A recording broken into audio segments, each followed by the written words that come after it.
Peter Da Costa led a knowledge revolution framed by a particular worldview and position in relation to the politics of knowledge. On the politics of knowledge, in this regard, rebalancing the unequal power of ideas and knowledge was important to him.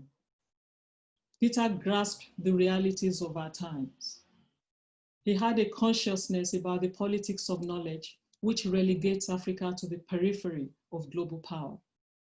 Today's call for the decolonization of knowledge, and particularly decolonizing the academy, is precisely what Peter's philosophy at that particular time sought to address.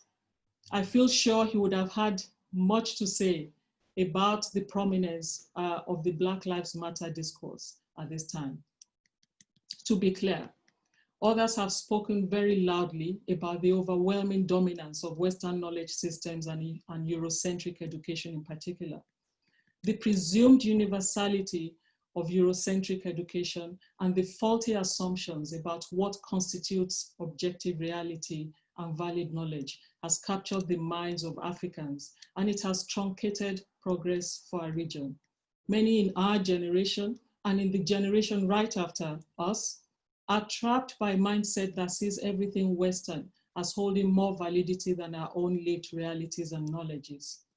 Colonized power has been found to make victims of those who sustain it, as well as those captured by it.